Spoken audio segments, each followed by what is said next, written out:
Hey everyone, ready to unlock some serious English learning secrets? I'm pumped for this deep dive, Me too. Always love exploring new ways to boost language skills. especially when we get a little sneak peek into the future, right? Exactly. That's what's so cool about the article we're diving into today. Best up-to-date tips to learn English on your own in 2025. 2025. We're ahead of the game. Love it. Okay, so first things first, this article is all about independent learning. No classrooms, no textbooks, just you and your drive to master English. Yeah, and it's really fascinating how much the landscape of language learning is changing. It's becoming so much more personalized and tech-driven. Okay, let's jump right in.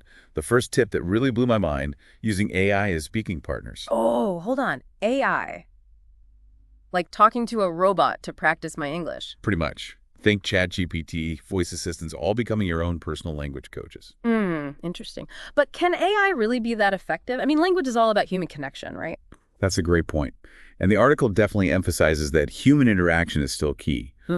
But AI can be a super cool supplement. Okay, I'm listening. How so? Well, imagine getting instant feedback on your pronunciation, or practicing real-life scenarios like ordering food or asking for directions, all with an AI that adapts to your level. I see. So it's like having a practice buddy available 24/7. That could be really helpful for building confidence. Exactly.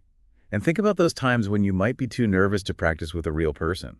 AI takes the pressure off. Yeah, that makes sense. But I still think nothing can truly replace real conversations with native speakers. It's about picking up those subtle nuances, the slang, the humor. Absolutely. And the article touches on that too. It highlights online communities and language exchange apps as amazing tools for connecting with native speakers all over the world. Oh yeah, those are fantastic, like Tandem or Hello Talk. I've heard great things about those. They're basically like having a global network of language buddies, right? Yeah. You can practice speaking, writing, even get insights into different cultures. For sure. But even with all these amazing online tools, it's crucial to remember that real-world practice is still super important. Couldn't agree more. It's about finding that balance between online and offline learning. Exactly. Okay, so what's next on the list of futuristic language learning tips?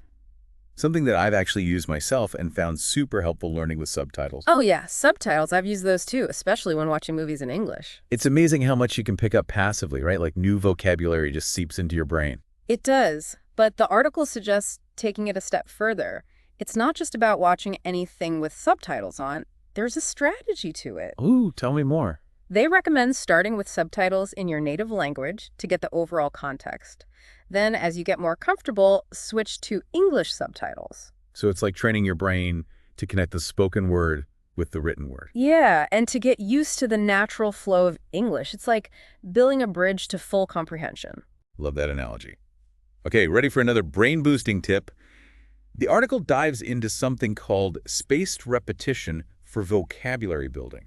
Spaced repetition, that sounds kind of intimidating. It's actually a really cool concept. It's Oh. all about working with your brain's natural forgetting curve to make information stick. Okay, I'm intrigued. How does it work? So basically, you review material at increasing intervals. Like you might review a new word today, then again tomorrow, then a few days later, and so on. I see, so it's like giving your brain those little reminders to keep the information fresh. Exactly. And there are apps that can help with this, like Anki and Quizlet. They automatically schedule reviews for you. Sounds super convenient. But you could also DIY it, right? Just create your own flashcards and review schedule. Absolutely. No fancy tech needed. Just commitment and a little brain power. Okay, what else have we got? This next tip sounds a little strange, but it's supposed to be super effective for pronunciation and fluency, shadowing. Shadowing, like following someone around in the shadows. Yeah, not quite. It's about mimicking native speakers in videos or podcasts. Basically, you try to speak along with them, matching their intonation, rhythm, everything. Oh, I get it. Like you're their shadow voice. That's actually pretty clever. It might feel silly at first, but it's like a workout for your tongue and vocal cords. Right. You're training your mouth to make the sounds of English more naturally. Exactly. And there are tons of resources for shadowing practice, YouTube videos, podcasts, even apps like Speechling. Cool. I'll have to check that out. Okay, I'm ready for the next tip. Hit me. All right, this one's all about making language learning fun, gamifying it. Ooh, I like where this is going. Learning should be enjoyable, right? Totally. And there are so many apps that tap into this, like Duolingo, Memrise, even some features in LingQ. They use points, rewards, challenges. I love those. It's so motivating to see those streaks and level up. Right. And even if you're not using an app, you can still find ways to gamify your learning. Totally. Like setting personal challenges, tracking your progress, even giving yourself little rewards. Exactly. Make it fun, and you'll be much more likely to stick with it. Speaking of sticking with it, the article also emphasizes the importance of incorporating English into your everyday life. Even when you're not actively studying. Yep. Think about it listening to podcasts while you're cooking or commuting, having an audiobook on in the background while you're working out. It's about creating that immersion environment, even passively. Exactly. You're constantly exposing yourself to the sounds and rhythms of English. It's like training your ears without even realizing it. Makes sense. Okay, we're getting close to the end here. What's the last tip? This one's crucial for any learning journey, setting SMART goals. SMART goals. Fill me in.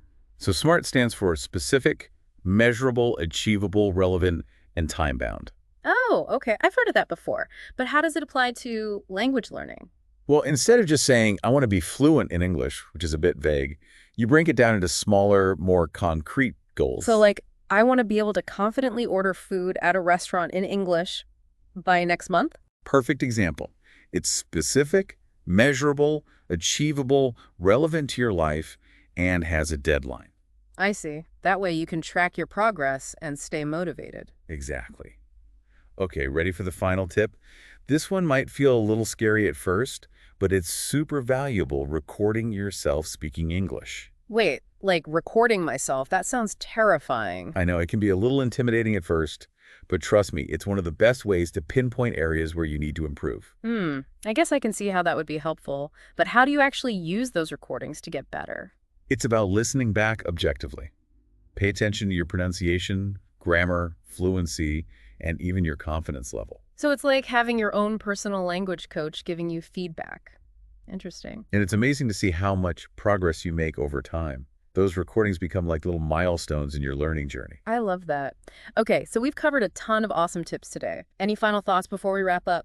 I think the biggest takeaway for me is that there's no one-size-fits-all approach to language learning.